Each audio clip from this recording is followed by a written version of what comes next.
Assalamualaikum warahmatullahi wabarakatuh. Selamat sore, pagi, malam.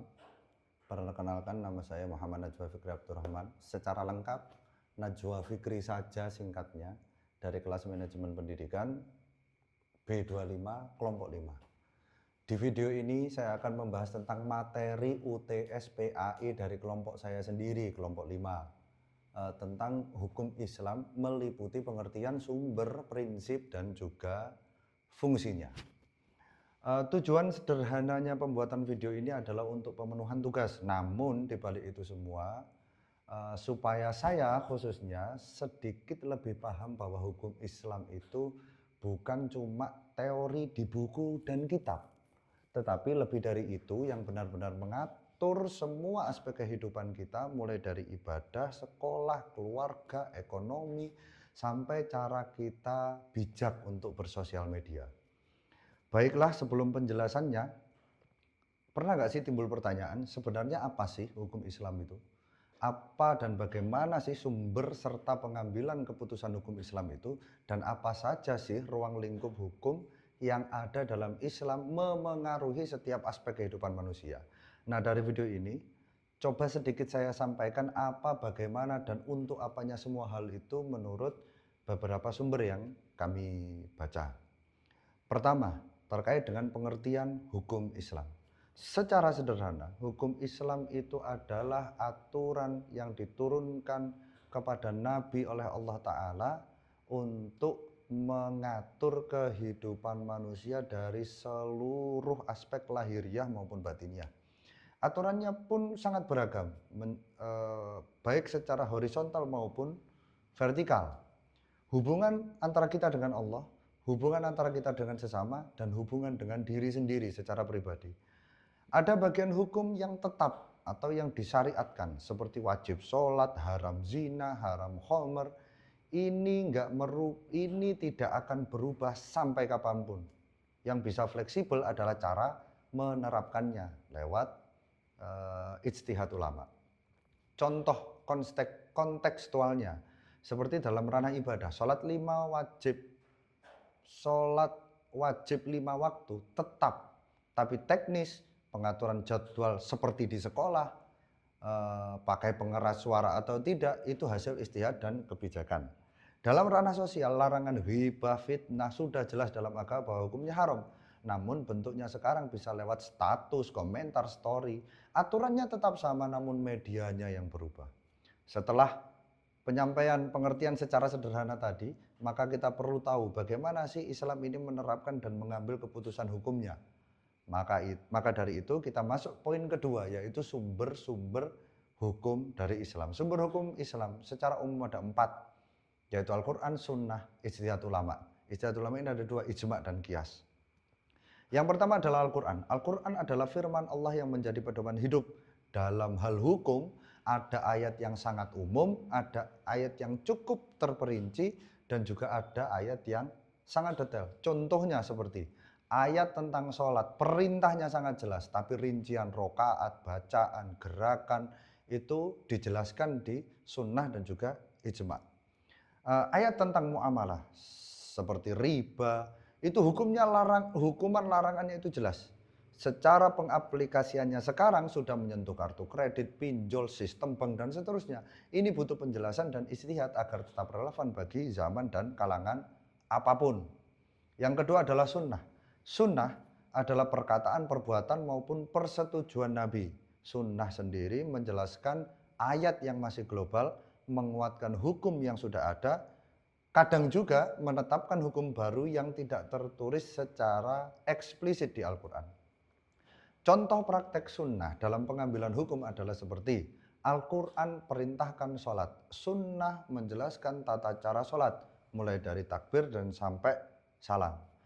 Untuk yang ketiga itu adalah ijtihad. Setelah Al-Quran, sunnah, maka kita sampai di poin ijtihad.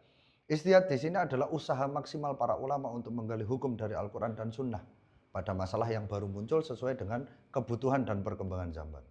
Contoh relevannya adalah hukum transaksi online, jual beli di marketplace, COD, rekber, semua diskusi hukumnya itu lewat ijtihad para ulama. Baiklah, setelah kita selesai dengan padat, singkat, dan ringkas itu terkait pembahasan pengertian dan sumber hukum, maka sekarang kita perlu membahas tentang prinsip-prinsip hukum dalam Islam. Poin ketiga ini itu adalah tentang prinsip-prinsip hukum Islam yang dimana itu seperti pondasi cara kerja hukumnya. Yang pertama, ada banyak sekali prinsipnya. Yang pertama itu adalah prinsip tauhid. Hanya Allah satu-satunya Tuhan. Standar utamanya adalah ridha Allah, bukan hanya sekedar pujian manusia. Contohnya dalam konteks ini, dalam konteks pendidikan, itu adalah guru mengajar bukan hanya untuk mencari gaji, tapi juga ada niat lain, yaitu niat ibadah. Siswa jujur saat ujian meski tidak ada pengawas, karena merasa diawasi oleh Allah Ta'ala, bukan hanya sekedar diawasi oleh CCTV. Yang kedua adalah prinsip keadilan. Prinsip keadilan ini itu bagi semuanya. Keadilan ini menempatkan sesuatu pada tempatnya, tidak berat sebelah, tidak harus sama, namun sesuai porsinya. Contoh dalam ranah pendidikan adalah ketika berada di sekolah. Aturan berpakaian dan tata tertib itu berlaku sama untuk siswa kaya maupun miskin, anak pengurus sekolah ataupun bukan. Kalau dalam organisasi kesiswaan, itu ketika membagi jadwal piket dan seterusnya, tidak ada orang spesial di dalamnya. Yang ketiga adalah prinsip amar ma'ruf nahi mungkar dan juga al-ahkam al-khamsah. Hukum Islam membagi perbuatan menjadi 5 hukum. Yang pertama wajib, sunnah, mubah, makruh, haram. Semua ini adalah alat untuk mendorong kebaikan dan mencegah keburukan. Contohnya seperti wajib itu adalah sholat yang 5 waktu. Sunnah itu adalah sedekah dan lain-lain. Mubah itu seperti contoh memilih HP merek apapun selama itu dipakai untuk hal yang baik. Makruh itu seperti minum sambil berdiri. Haram itu seperti menyebar fitnah di grup-grup WhatsApp dan yang lainnya. Kemudian kita masuk ke poin yang keempat, yaitu adalah prinsip kemerdekaan dan kebebasan. Kebebasan. Islam mengakui manusia itu makhluk yang bebas, tapi bebas yang mempunyai konsekuensi. Contoh, siswa bebas memilih mau aktif di organisasi apa, asalkan tidak melanggar aturan agama dan juga sekolah, ataupun norma-norma keagamaan. Kita bebas membuat konten di media sosial, tapi tidak bebas untuk menghina, merendahkan, menyebarkan aib orang lain, ataupun menebar aurat. Jadi, aspek ini. Yang nomor 5 adalah prinsip persamaan atau egaliter. Manusia semuanya sama di hadapan Allah. Yang membedakan adalah kadar ketakwaan individu dari manusia tersebut. Contohnya, di masjid, di dalam satu shaf, dalam keadaan jamaah, di shaf tersebut itu ada pengusaha, ada petani, mahasiswa, semuanya sejajar. Tidak ada karpet khusus karena status sosial mereka. Ataupun di kelas, guru menilai tugas itu berdasarkan kualitas tugas tersebut, bukan berdasarkan ini anak siapa, anak ini pernah bagaimana, atau dan seterusnya. Prinsip yang nomor 6 itu adalah ta'awun atau saling tolong-menolong.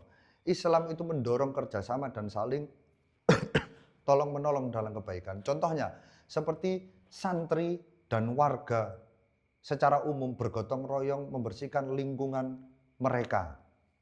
Teman sekelas saling patungan untuk membantu teman yang kesulitan masalah biaya untuk membeli buku atau PSBB. Program bakti sosial, sedekah beras untuk yang membutuhkan di sekitar lingkungan kita. Yang nomor 7 adalah prinsip toleransi atau tasamuh. Toleransi ini menghormati perbedaan dalam batas-batas syariat. Contoh, tetangga yang beda, organisasi keagamaan ataupun beda ormas, tapi tetap saling undang ketika ada hajatan dan juga tetap saling membantu ketika ada musibah. Di sekolah, teman yang berbeda latar belakang, beda cara berpendapat, tetapi diskusi tetap sopan dan berjalan dengan lancar, tidak saling merendahkan dan tidak saling mendiskreditkan. Mengatur jadwal, volume speaker masjid supaya ibadah tetap jalan tapi tidak mengganggu orang-orang di sekitar masjid tersebut. Oke, sekarang kita masuk ke pembahasan apa sih fungsi dari hukum Islam. Fungsi-fungsi dari hukum Islam itu ada menjaga 5 hal. Yang pertama adalah agama, jiwa, akal, keturunan, dan harta. Yang pertama, menjaga agama atau hifdzuddin. Contoh langsung ke prakteknya adalah aturan wajib sholat, puasa, larangan murtad, menjaga hubungan kita dengan Allah, dan seterusnya. Jika praktek realnya di sekolah ataupun di madrasah, ada pelajaran agama, tahfidz, ngaji rutin. Ini adalah bentuk penerapan fungsi untuk menjaga agama atau hifdzuddin. Seperti contoh di rumah, orang tua mengajak anak sholat berjamaah, membiasakan membaca Al-Quran, dan mengajari norma-norma baik agama. Yang kedua adalah hifdzun nafas, menjaga jiwa. Contohnya adalah larangan membunuh, larangan bunuh diri, ataupun adanya aturan kisos untuk menjaga nyawa manusia lain. Yang kedua adalah kewajiban ketika di jalan raya, kewajiban memakai helm, sabuk pengaman, aturan lalu lintas adalah bentuk menjaga keselamatan jiwa diri sendiri maupun orang lain di level negara. Di pesantren ataupun sekolah adalah larangan tawuran, bullying, dan kekerasan fisik. Yang nomor 3 itu adalah hifdzul akal atau larangan menjaga akalnya, larangan untuk merusak akalnya. Seperti contoh, larangan minuman keras, narkoba, juga konten yang merusak akal dan moral. Contoh lain adalah dorongan untuk belajar, membaca, diskusi ilmiah. Semua itu untuk menguatkan akal agar sehat, agar tetap sehat. Di kampus, upaya menghindari plagiasi, menggunakan AI, nyontoh, itu juga bagian untuk menjaga akal. Kita ini dilatih untuk berpikir, bukan untuk menyalin. Yang nomor 4 adalah hifdzun nasl, atau menjaga keturunan. Contohnya seperti aturan pernikahan, larangan zina, larangan hamil di luar nikah, melindungi kehormatan keluarga. Atau contoh yang lain adalah edukasi adab pergaulan antara laki-laki dan perempuan di sekolah maupun pesantren, batas interaksinya bagaimana, adabnya itu bagaimana antara dia dengan dosen atau sesama, tidak adanya ikhtilat dan seterusnya. Hak anak untuk diasuh dengan baik, diberi nama yang baik dan diberi pendidikan yang layak itu ada di keluarga. Yang nomor 5 itu adalah hifdzul mal. Contohnya adalah larangan mencuri, korupsi, riba, penipuan pada jual beli. Atau di contoh yang lain di dunia digital, menipu lewat online shop, manipulasi testimoni, ghosting pembayaran, semua ini dilarang karena merusak harta diri sendiri maupun orang lain. Kalau di lembaga pendidikan, pengelolaan dana BOS, SPP, donasi dengan transparan adalah implementasi nyata menjaga harta bersama. Itu adalah sekian banyak penjelasan terkait dasar-dasar ini atau penjelasan hukum Islam ini. Sebagai penutup, dari penjelasan tadi bisa kita konklusikan, kita simpulkan beberapa poin pembahasan. Yang pertama, hukum Islam adalah aturan Allah untuk mengatur hidup manusia secara menyeluruh dan dari segala aspek kehidupan, ibadah, keluarga, ekonomi, sosial, sampai dunia digital. Sumbernya berasal dari Al-Quran, Sunnah, Ijtihad, Ijma', dan Qiyas, sehingga bisa relevan, selalu relevan di setiap zaman. Ia berdiri di atas prinsip-prinsip besar kemanusiaan seperti tauhid, keadilan, kebebasan yang bertanggung jawab, persamaan, tolong-menolong, dan toleransi. Semua itu diarahkan untuk menjaga 5 hal pokok, yaitu agama, jiwa, akal, keturunan, dan harta. Kalau dilihat-lihat dari contoh-contoh yang relevan tadi, hukum Islam ternyata sangat dekat dengan hidup kita. Saat kita memilih jalur jujur ataupun tidak, posting yang baik atau tidak, membagi jadwal piket ini adil atau tidak, mengelola uang, waktu, dan pergaulan. Semuanya ada ukurannya di dalam syariat Islam. Begitulah tugas video presentasi saya. Terima kasih sudah menonton sampai akhir.